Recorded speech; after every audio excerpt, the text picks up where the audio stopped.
रत जे रिश्तनि खे उहे माण्हू सीढ़ी जो ॾाको सम्झी उन खे पार करे उतां उकरी हलिया वञनि था ऐं अहिड़नि माण्हुनि जे लाइ रत जो रिश्तो को बि माने नथो रखे। अहिड़ा माण्हू जेके ख़ुदि परस्त हुजनि उहे रत जे रिश्तनि खे मुदे ख़ारिज अख़बार जीअं बेमाना सम्झी उछले छॾीनि था।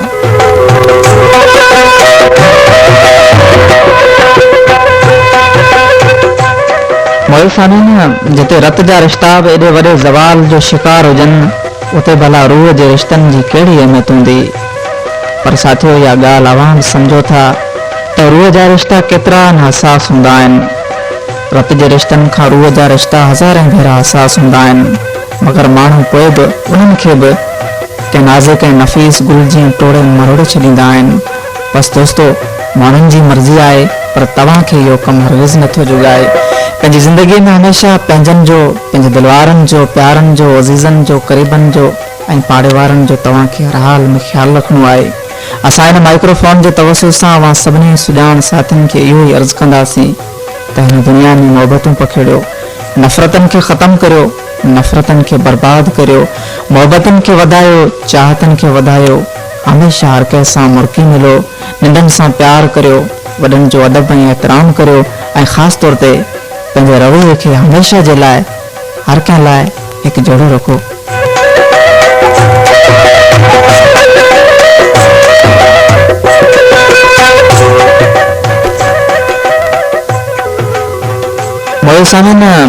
अक्सर माण्हुनि जा रवैया एतिरा त बदिलजी वेंदा आहिनि जो बसि उहे पंहिंजा हूंदे बि असांखे एतिरा ओपरा लॻंदा आहिनि ॼण असांखे अजनबी या ॾूरां ऐं ॾेस जा मुसाफ़िर हुजूं।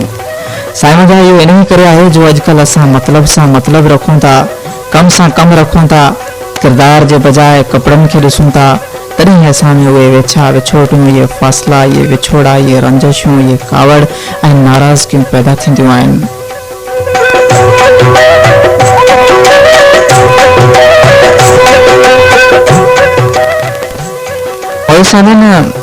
कुझु माण्हुनि सां मुंहिंजो मिलणु थियो, उन्हनि खां इहो पुछियोसीं त तव्हां ईअं छो था कयो, त उन्हनि जो इहो ई जवाबु हुयो त असां पंहिंजे कम सां कम इन करे रखूं था त माण्हू असांखे नुक़सानु रसाइनि था, माण्हू असांखे ॾुख ॾियनि था, तकलीफ़ूं ॾियनि था। तॾहिं असां वक़्त खां अॻु में सम्झी वञूं था, जॾहिं असांखे ठोकरूं मिलनि, ॾुख मिलनि, सितम मिलनि, उनखां बहितर आहे त माण्हू पंहिंजे कम सां कमु रखे ऐं ख़ामोश थी वञिजे।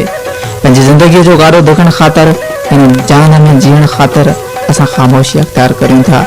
वञूं था दोस्तो, इहा बि वञण जहिड़ी ॻाल्हि आहे, मगर वरी बि इंसान इहो सोचण ते मजबूर थिए थो त आख़िर इंसानियत जो ज़वाल छो अची वियो आहे।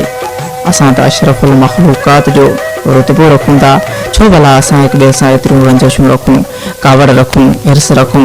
असां त दोस्तो अॼुकल्ह एतिरे क़दुरु मुनाफ़िक़ थी विया आहियूं। बसि दोस्तो, इहो बि ॾुख न ई चवणो पवे थो, असां तव्हांखे नथा चऊं, मगर अक्सर अहिड़ा माण्हू आहिनि असांजे समाज में जेके जेकॾहिं को सुठा कपिड़ा पाए थो तॾहिं बि उन ते अहिड़ा पिया थींदा आहिनि।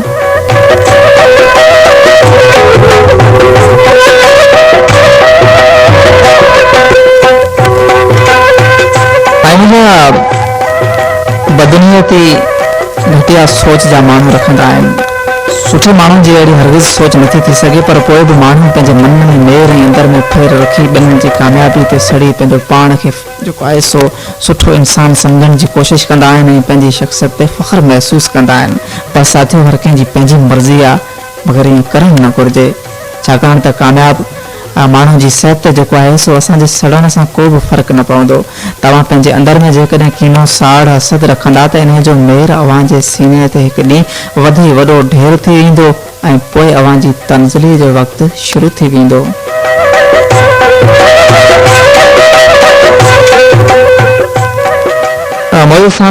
जेके माण्हू ॿिन्हिनि जे लाइ बुरो सोचींदा आहिनि, ख़ुदा उन्हनि जे लाइ बुरो सोचींदो आहे। जेके माण्हू ॿिन्हिनि जे लाइ खॾूं खोटींदा आहिनि, असल में उहे किरंदा बि पाण आहिनि। जेके माण्हू आसमान में थुकंदा आहिनि, उहो थुक उन्हनि जे ई वात में किरंदो आहे। चवण जो साथियो मतिलबु इहो आहे त जेके माण्हू वॾाई कंदा आहिनि, उहा वॾाई मुंहिंजे मालिक महिरबान खे कतई पसंदि कोन्हे।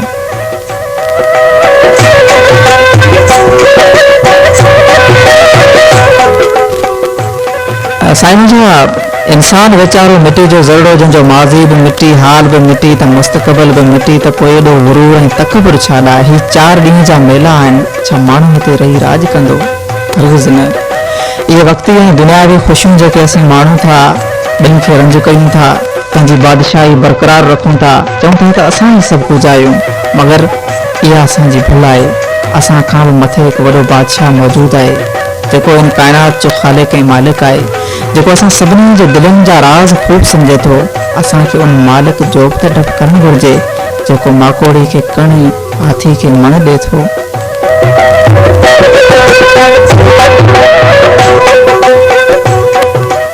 साथियों, ज़िंदगीअ में हिकु इंसान हुजण जे वास्ते असांखे हर इंसान जो ख़्यालु करणु घुरिजे।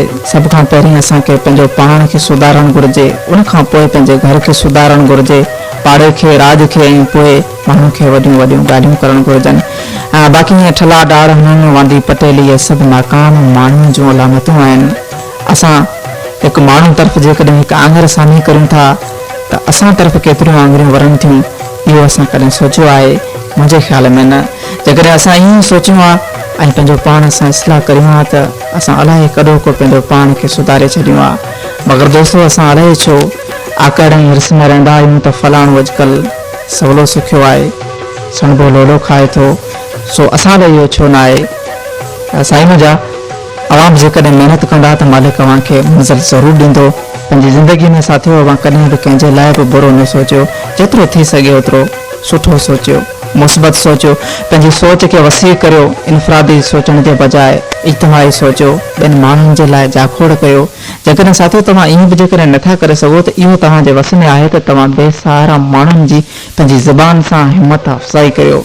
जेकॾहिं तव्हां खां इहो बि कमु नथो थिए त घटि में घटि कंहिंजी दिलि त न ॾुखायो, कंहिंखे कुझु ॾेई नथा सघो त कंहिंखे ॾुखायो बि न, ऐं पंहिंजो दिमाग़ जेको आहे सो ॿियनि माण्हुनि जे ख़िलाफ़ु जेको आहे इस्तेमालु न करियो। प्रोग्राम जे हिन मोड़ ते बालिक सिंधु जो हिकु आवाज़ अवां सभिनी साथियुनि जे नाले कंदासीं।